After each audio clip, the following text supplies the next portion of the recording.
Selamat datang dalam sesi bacaan buku harian Santa Faustina. Para opa, oma, bapak, ibu, dan sahabat-sahabat sekalian, mari kita baca dan dengarkan bersama-sama. Buku harian Santa Faustina nomor 571 sampai 575.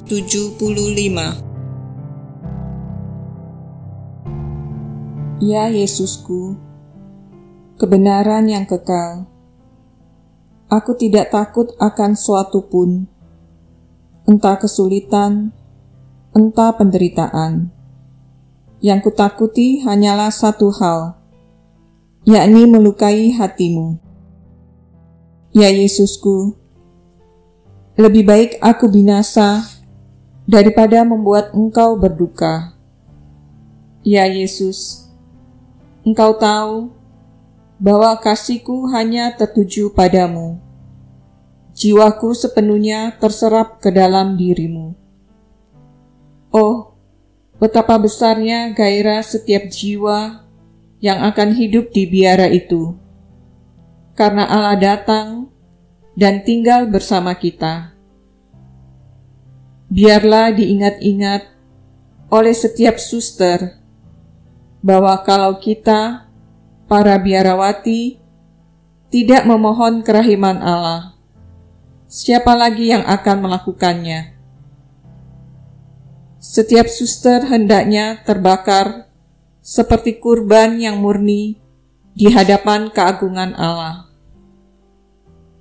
Tetapi untuk menyenangkan hati Allah, setiap suster hendaknya menyatukan diri erat-erat dengan Yesus. Hanya bersama Dia, dalam Dia, dan lewat Dialah kita dapat menyenangkan hati Allah. 21 Desember 1935. Pada suatu hari, Bapa pengakuanku mengajak aku pergi dan melihat suatu rumah untuk melihat apakah rumah itu yang pernah aku lihat dalam suatu penglihatan.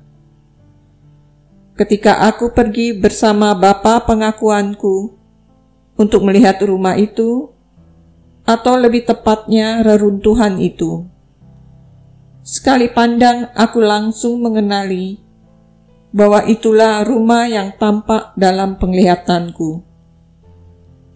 Pada saat aku menyentuh papan yang telah dipaku untuk menutup pintu-pintu, suatu kekuatan merasuki jiwaku, laksana suatu kilat, yang memberiku keyakinan yang tak tergoyahkan.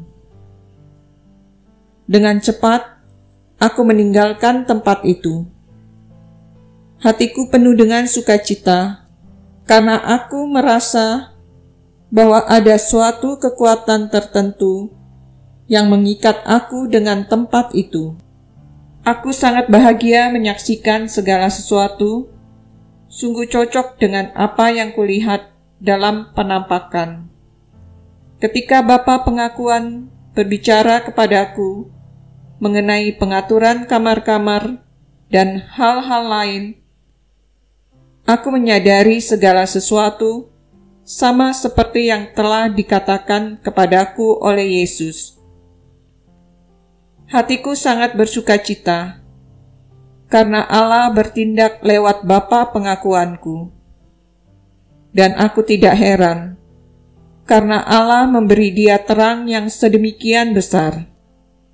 Allah sang terang selalu tinggal dalam hati yang murni dan rendah hati. Dan segala penderitaan serta kesusahan hanya mau mengungkapkan kekudusan jiwa.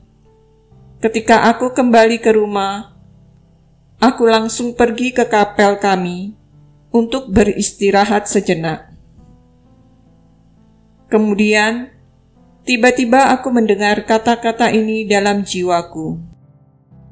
Jangan takut akan suatu pun.